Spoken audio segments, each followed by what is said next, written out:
ইলিশ মাছ দেখে গেছিলাম বাজারে ইলিশ মাছ কিনতে, ফেসবুকে নাকি অনেক কম দাম, তাই বাজারে গেছিলাম। আসসালামু আলাইকুম, প্রতিদিন মতন আরেকটা ব্লগ। তো সকাল সকাল নাস্তাগুলো আজকে কিনে খাইলাম, কারণ আজকে সকালে তো মন চাইছিল নাস্তাও খাইতে মন চাইছিল, কিন্তু আমার জামাই নাস্তাগুলো এবার কিনে দিয়ে গেলো পরোটা ডালবাজি।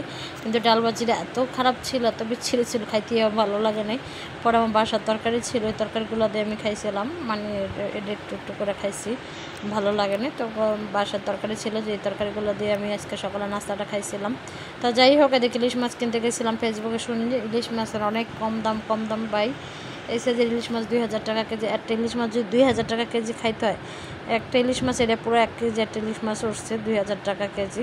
তাই দেখেন মাছটাগুলো আমি কাইটা নিলাম। আবার মাছ অনেক বড় একটা ডিম হয়েছিল, 2টা ডিম। তো যাই হোক, আর এদিকে আমি মাছ কাটা করে একটু বারান্দা গেলাম। বারান্দা অনেক ফুল ফুটছে, মানে আমার দেখতে এত ভালো লাগতেছিল, কত সুন্দর ফুল ফুটে রয়েছে। বারান্দা যে একটু মনটা ফ্রেশ করলাম, যেহেতু ইলিশ মাছ কিনছি আজকে, মানে এত দাম। আর ফেসবুকে শুনে দাম অনেক কম। তো দাম কম হলে কি হবো, কিন্তু বাজারে কম ঠিকই দাম, আগের মতনই দাম, কোনো কমাকমি নেই, কারণ ইন্ডিয়ার দেওয়া বন্ধ করছে। তারপর কম ইলিশ মাছের দাম একটুও কমে নাই, আমি জানি না কারা কীভাবে কেনেন, আমি জানি না। আর এদিকে লাউ নিয়ে গেলাম, তো লাউ দিয়ে ইলিশ মাছ আজকে রান্না করবো না, আজকে লাউ ভাজি করব।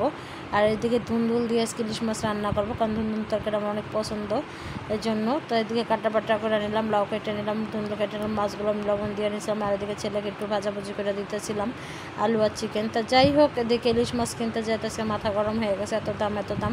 ফেসবুকে দেখি 600, 500, 400 টাকা কেজি, জানি না এটা কি সত্যি না মিথ্যা। তো ফেসবুকে দেখেছি ইলিশ মাছ কিনতে যায়, তো পুরো ধরনের ধরা খাইলাম। আগের মতনই দাম, মনে হয় আগের থেকে একটু বাড়ছে দাম। আর এদিকে ইলিশ মাছটা আগে বসাই দেবো। তো যাই হোক, এদিকে মশলা সব দিয়ে ভালো করে কষাই নিতেছিলাম। এখন আমি টমেটো দিয়ে দেবো, টমেটো দিয়ে সুন্দর করে লাড়াচাড়া দিতে হবে। আর এদিকে টমেটোগুলো দিয়ে দিলাম, টমেটোগুলো দিয়ে সুন্দর করে লাড়াচাড়ার উপরে রাখতেছিলাম, ভালো করে কষে নিতেছিলাম। আর মাছগুলো আমি তরকারির ভিতরে দিব, কষাই নিব না, ভাজবো না, আমার ইলিশ মাছ এরকম খেতে ভালো লাগে। তো এইভাবে ধুন্দুলগুলো আমি দিয়ে দিলাম, ধুন্দুলগুলো দিয়ে ভালো করে মিক্স করে দেবো মশলার সাথে।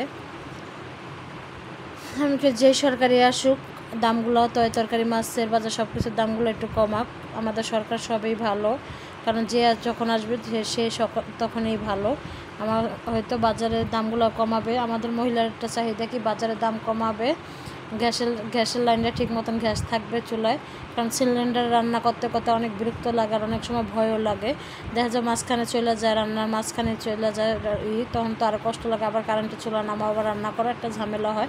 আমি দয়া করে বলবো সরকারকে যে গ্যাসের লাইনটা তাড়াতাড়ি একটু ঠিক করতে, কারণ একবারই গ্যাস থাকে না, আর গ্যাস না থাকলে তো আর করে দেখা যায়, কাটা বাটা থাকলে 2 চুলা রান্না করা যায়, গ্যাস থাকলে। আর সিলিন্ডার তো 1 চুলা। আর এদিকে মাছগুলো সুন্দর করে ধুয়ে পরিষ্কার করে নিচ্ছি।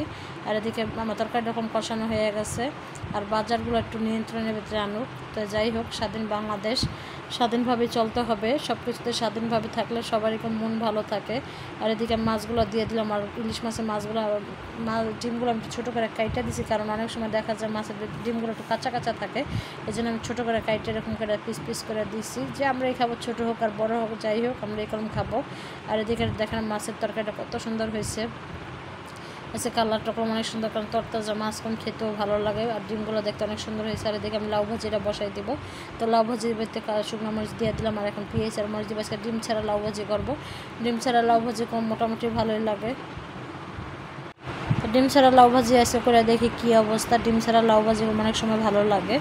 তাই দেখেন কত সুন্দর করে আজকে লাউ ভাজিটা করতেছি। লাউ রকম কচি ছিল, কিন্তু ছোট ছিল। আজকে লাউ ভাজির কেমন জানি ভালোই লাগতেছিল, মানে দেখতে সুন্দর হইতেছিল। তাই তো আমার লাউ ভাজির হয়ে গেছে, একবার ভাজা তেল আসা পর্যন্ত কমে লাড়াচা দিয়েছেন। তো ভিডিওটা কেমন লাগলো, সবাই ভালো থাকবেন, সুস্থ থাকবেন, আল্লাহ হাফেজ।